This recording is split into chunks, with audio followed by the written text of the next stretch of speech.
Let's get then to a huge day for Chelsea. They're looking to find a buyer, a new owner, and of course we know it's a 9 p.m. deadline this evening for interested parties to submit their final bids to buy the club from Roman Abramovich. Let's speak once again to our chief reporter, Kaveh Solhekol. So what are we now? Less than 5 hours until that 9 p.m. deadline. What's the latest? Are there any things moving now, Kaveh? Well, look, some of the big bids haven't gone in yet. People are still working on putting those bids together. I think 3 of the biggest bids haven't officially gone in yet. Developments this afternoon, one of them that was quite interesting is the chief executive of a sports agency called C&P Sports Group. And they're based in London, near Sloane Square. And they claim that they are working on a South Korean-backed bid for Chelsea. And their chief executive, Catalina Kim, says, we're preparing our bid. There has never been investment into a top-tier football club made by South Korean capital before. It is time for a change. That is what they are claiming. We don't have any other information as far as that bid is concerned.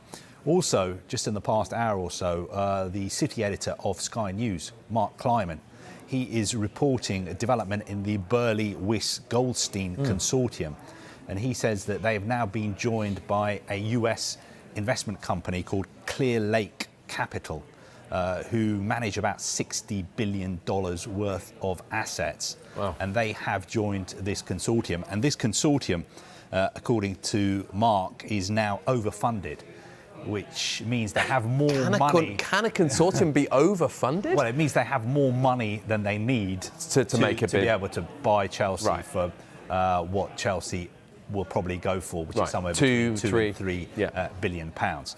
Of course, this is all happening at the same time as the team and Thomas Tuchel preparing for a very important game tomorrow. That is what their focus is on. Well, yeah. I mean, and on that, I mean, it seems that there were all of these restrictions imposed on the club, including how much they can spend on away travel. But it seems that they have got a little bit of a resolution to that because they're now flying to that game at the Riverside, aren't they? Yes. For the game against Middlesbrough, and that exceeds the £20,000 limit that they had imposed on them. Yeah. Okay. What's happened is that that cap has been lifted as a one-off by the government. So the government have said to them, OK, for this game tomorrow, instead of having to spend only £20,000, you can travel to Middlesbrough in the way you would normally travel. So what Chelsea are going to do is fly this evening. I understand the total cost of their trip to and back from Middlesbrough is going to be about £60,000. Okay. That is what they would normally spend on that game.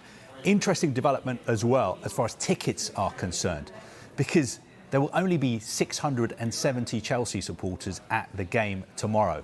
Now, these are 670 fans who managed to buy their tickets before Roman Abramovich was sanctioned last Thursday and Chelsea was stopped from selling tickets. So only 670 fans. Some of Chelsea's allocation, about 3,200 tickets, has now been sold to Middlesbrough supporters.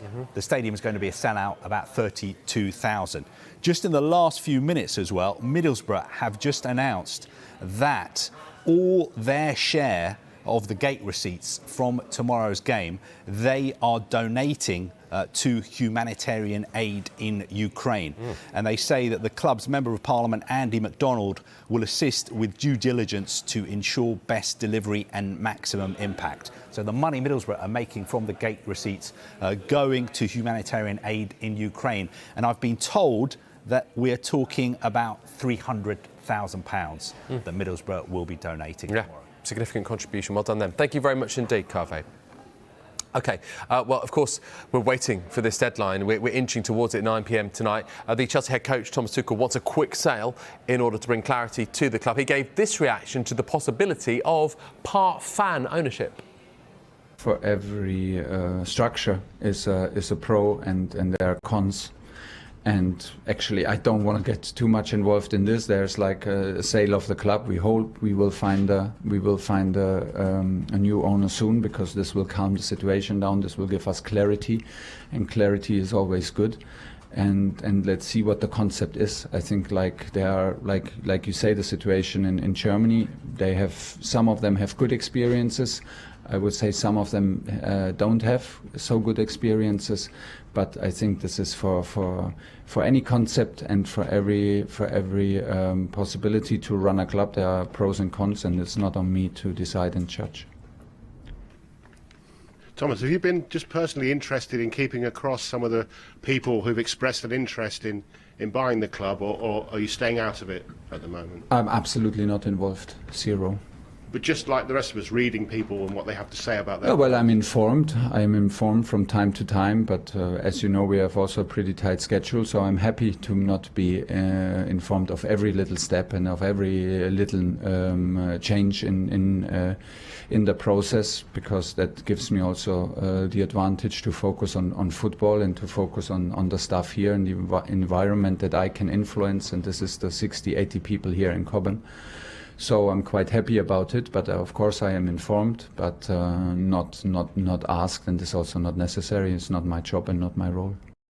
Well, with such ongoing uncertainty surrounding Chelsea, some people, including Jamie Carragher, have touted Tuchel as the perfect choice to become the next manager of Manchester United. Well, Tuchel has responded to that today, saying that Chelsea has everything he needs to make him happy. It's actually no reaction at all, because do you feel me less committed to the club or less involved in the club in my situation? I think absolutely not. I told many times that I love to be here and I love to work for Chelsea, and that this club has everything what it needs to make me happy, and that's why there is no need, and we have plenty of reasons to stay in the moment here, and this is what we're doing. On the pitch in the Premier League this month, you've won all your games. The way you've handled this difficult situation off the pitch has won plaudits all around the country, all around the world. Should we just name you now Manager of the Month for March?